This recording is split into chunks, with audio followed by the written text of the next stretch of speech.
We now proceed with the next session on 5 questions for optimum CKD care in T2DM. Hello. Good afternoon. Thank you, Dr. Jyotidev and the JPEF team for having us here to chair this important session. 5 questions for optimum CKD care in type 2 diabetes. Answers from the EMPA-KIDNEY. Our speaker is none other than Dr. Mathew John, who is well known amongst us. He was trained in endocrinology from King Edward Memorial Hospital, Mumbai, who has been a faculty member on Vellore, and so much of expertise in diabetes and all forms of endocrine disorders with interest in pediatric endocrinology. He has so many things that I would like to talk about, but then I wouldn't want to waste the time. It's already given. Welcome, Dr. Mathew John, and over to you. Thank you, madam. I'll have the presentation and madam will take the questions, I suppose. Okay, so these 5 questions and answers for CKD in type 2 diabetes, learning from the EMPA-KIDNEY trial. I think I'm being financially supported by Boehringer for this talk. So I think EMPA-KIDNEY trial is one of those landmark trials, and some of the guidelines that we use to treat people with type 2 diabetes and kidney disease is from the EMPA-KIDNEY trial. So these are the questions which I'll be sort of putting forward, and I'll be trying to look into literature to find out the answers to this. So first is it essential to assess albuminuria as well as eGFR in all settings? So now I think just by definition itself, CKD is it's defined as abnormalities in kidney structure or function present for at least 3 months with implications for health, and you need to have a criteria in terms of the cause, the eGFR and the urinary albumin secretion to decide where this patient with a kidney disease really fits in. So I'm not going to the entire stuff, but just to tell you that an eGFR of less than 60, again for 3 months duration, and an albuminuria of more than 30 defines one of the key cardinal features of diabetic kidney disease. And what you see here is called the KDIGO heat map, where you can put patients based on their albuminuria and eGFR into a category which defines the risk. So this color coding for the heat map is based on the risk of progression to chronic kidney disease or renal replacement therapy or adverse kidney outcomes over a period of time. So whoever is represented in the red part of this graph has got a high risk. Now, if you look at the role of albuminuria or eGFR in large studies, this is the data from the Swedish National Registry involving more than 2 lakh patients and comparing it to patients without diabetes and a follow-up of over 6 years. Albuminuria and eGFR stands out as 2 important factors in these patients which decide whether they got an increased mortality. And as you would see, there are many factors which contribute, but remember that albuminuria and eGFR are very important factors here. Now this KDIGO heat map, although it is primarily said that it is for kidney outcomes, if you fall into a high risk category in this graph, you can see that there's an increase in cardiovascular mortality, kidney replacement, kidney failure with replacement therapy, heart failure or hospitalization. So basically having an adverse renal outcome as albuminuria or as reduced eGFR is not only a marker for adverse kidney outcomes, it is a marker for adverse cardiovascular outcomes and hospitalization. Now how to screen? I think everyone is aware of that. When to screen? Type 1 diabetes, you start screening after 5 years of diagnosis, and type 2 every year after starting diagnosis. What do you do with a positive result? You need to repeat it. If you have an when you have a urinary albumin which is normal, you don't need to repeat it, but if it's abnormal, you need to repeat it twice because there are other factors which also contribute to an elevated UACR. And what defines a CKD diagnosis? A urinary albumin of more than 30 or an eGFR of less than 60 with or without other signs of kidney damage and persisting for at least 3 months. Now, what is the importance? This is the 2023 European Society of Cardiology guidelines, which says that it is recommended that people with diabetes are routinely screened for kidney disease by assessing eGFR and UACR. And they go on to say that in the absence of a UACR, at least you should be doing a creatinine and determining an eGFR in all patients with diabetes. So this is a case study just to keep as a prototype for the discussion. A 50-year-old gentleman with diabetes for 1 year, hypertension and dyslipidemia. He's obese with a BMI of 30, blood pressure is 140/90, A1C is not controlled, 7.9%. His hemoglobin is 11, his creatinine is 1.5, which translates to a eGFR of around 56 and a USCR of 90, which is moderate grade microalbuminuria. And he's got a treadmill positive. He's already on metformin, telmisartan, amlodipine, hydrochlorothiazide and atorvastatin. Now where do you place him? You can see that this particular patient falls into this category which has been marked as green there. He's got an eGFR of 55 and a USR of 90. So this is where he is placed at a high risk of renal disease progression. Now what happens to these patients over a period of time?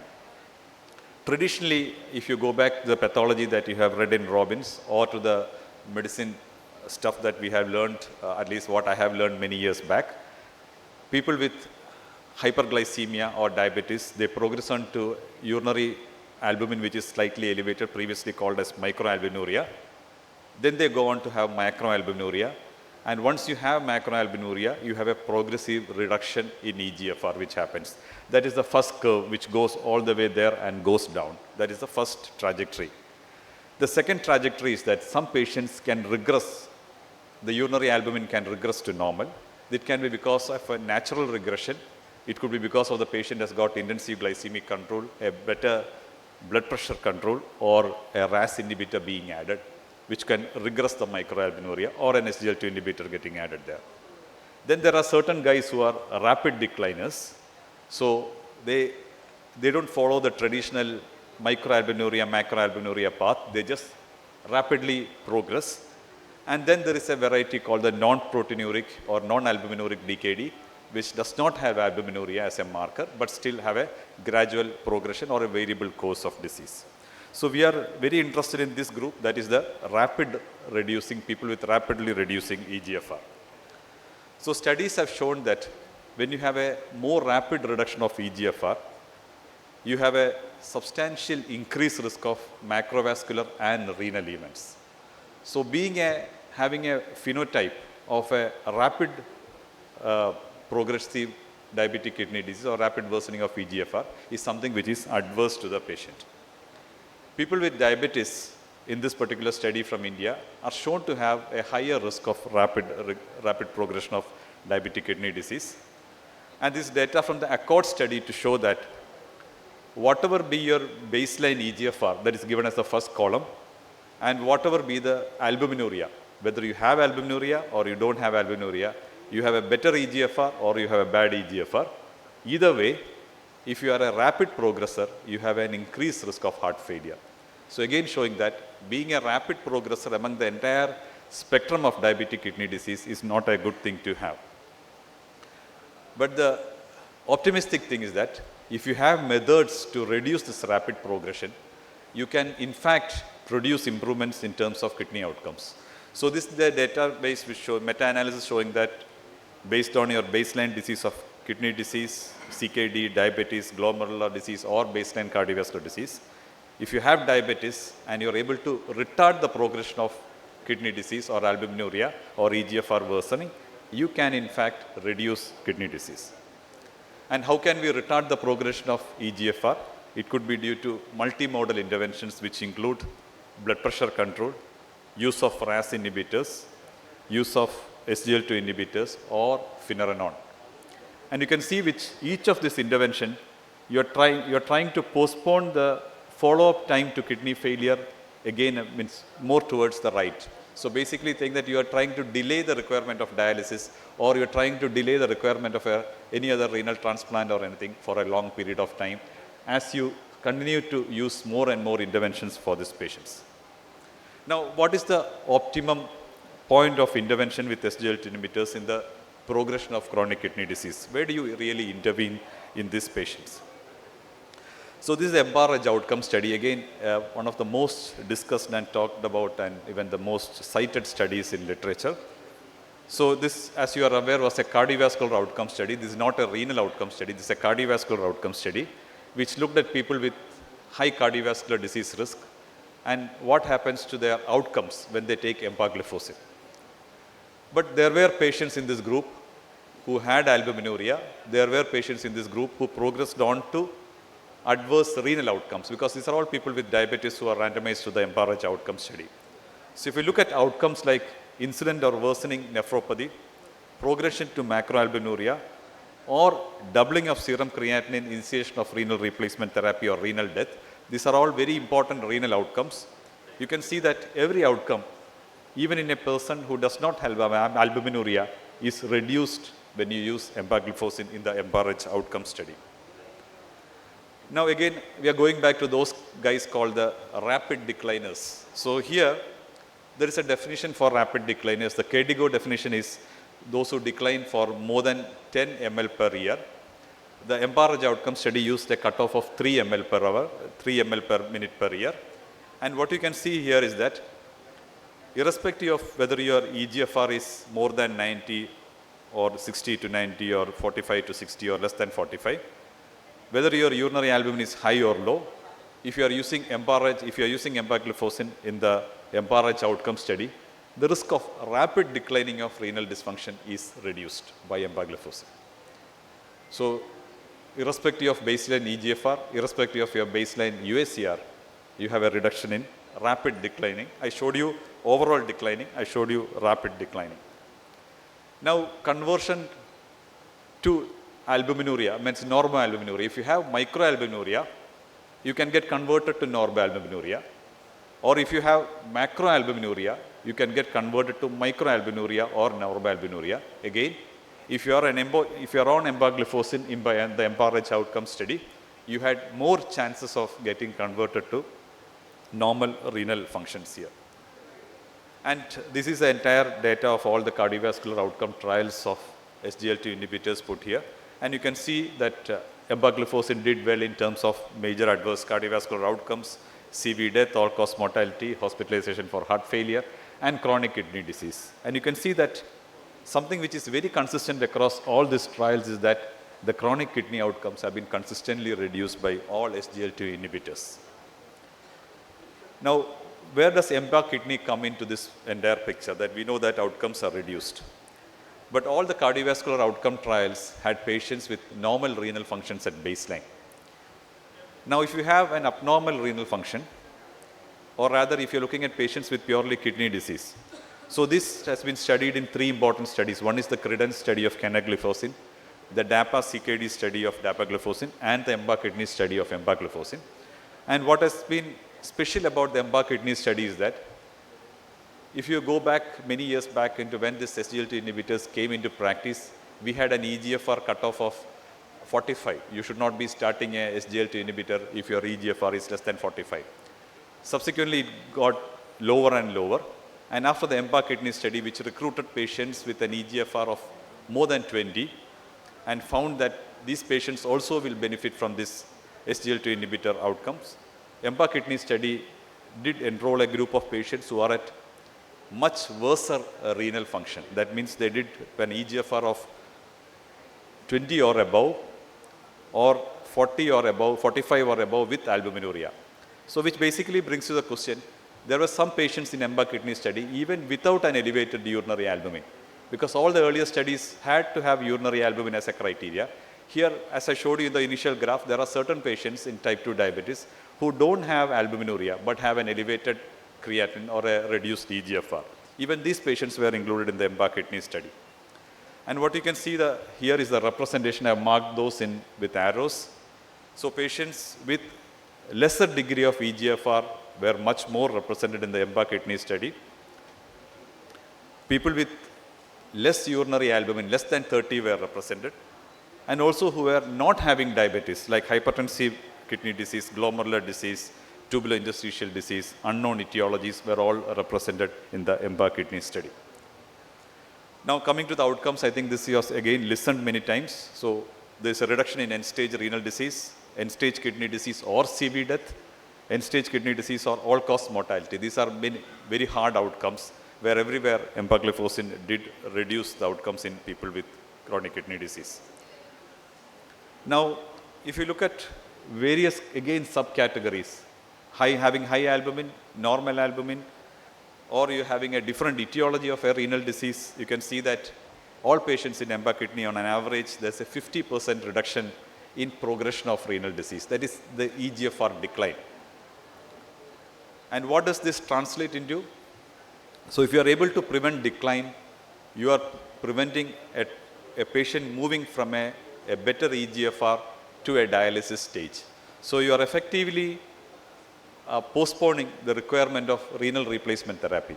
So here you can see that various cutoffs. The first column gives at which cutoff are you starting the drug, at eGFR of 85 or 75 or 60 or 45 or 30 when you get the patient, and how many years is the potential delay in kidney failure. So if you are starting at 85, you are delaying kidney failure by an average of 26 years. This is a modeling studies, and you are potentially avoiding hemodialysis sessions, around 4,000 hemodialysis sessions.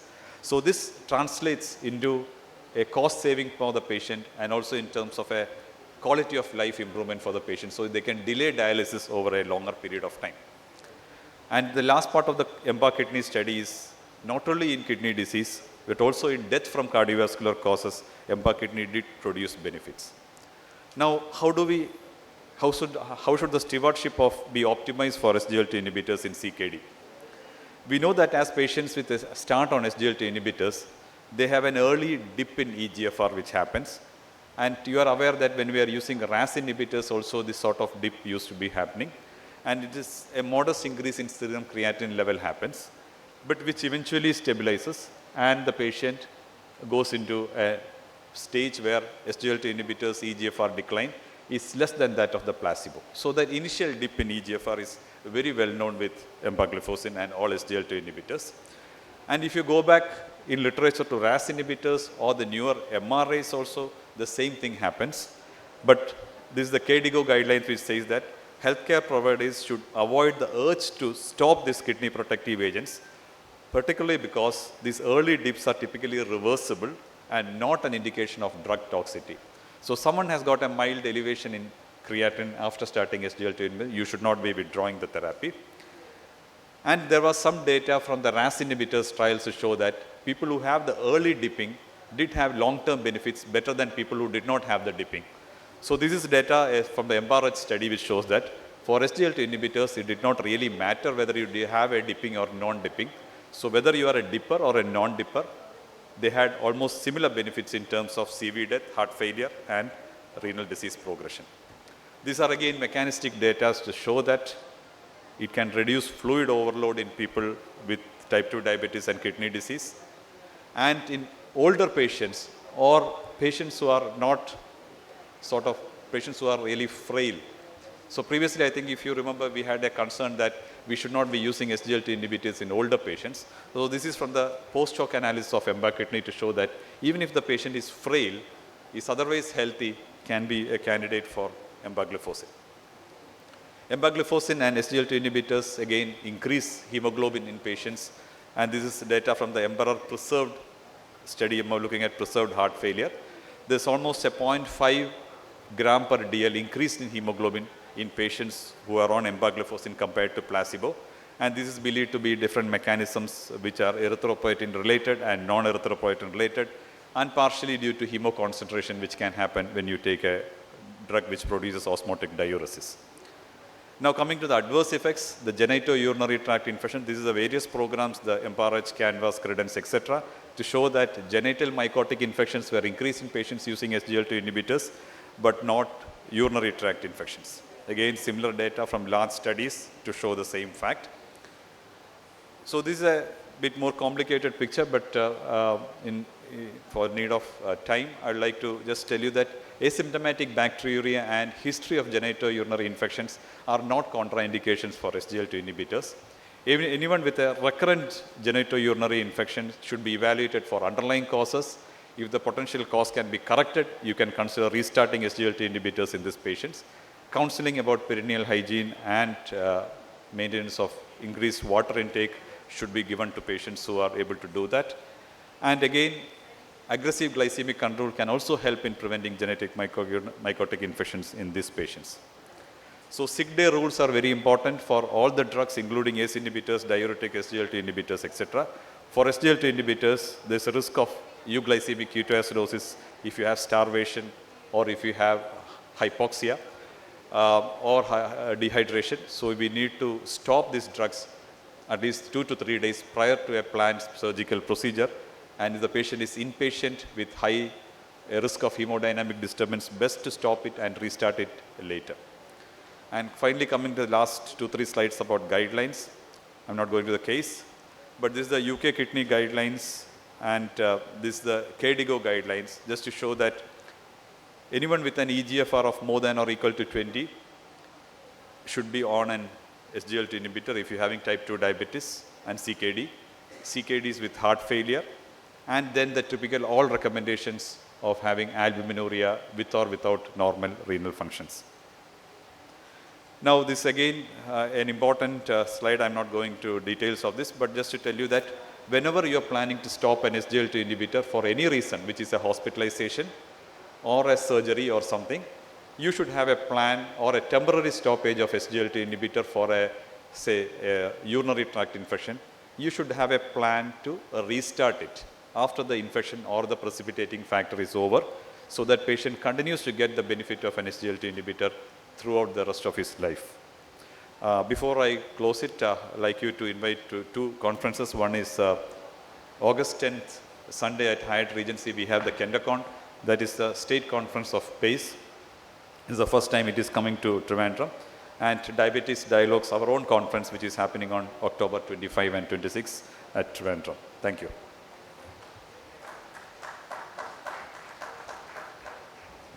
Thank you, Dr. Mathew John.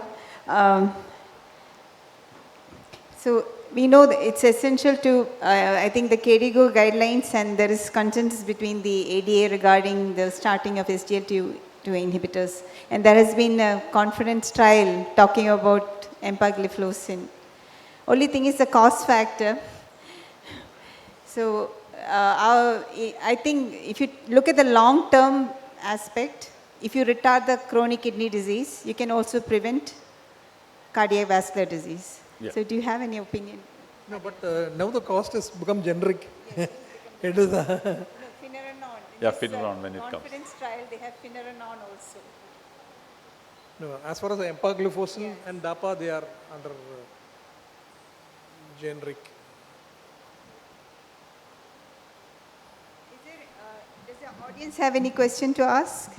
Because he has cleared almost, he has already talked in detail about the topic, importance of SGLT2 inhibitors, how it retards the progression of CKD, and the use of RAS along with it, Finerenone, to postpone not only kidney disease but also cardiovascular disease.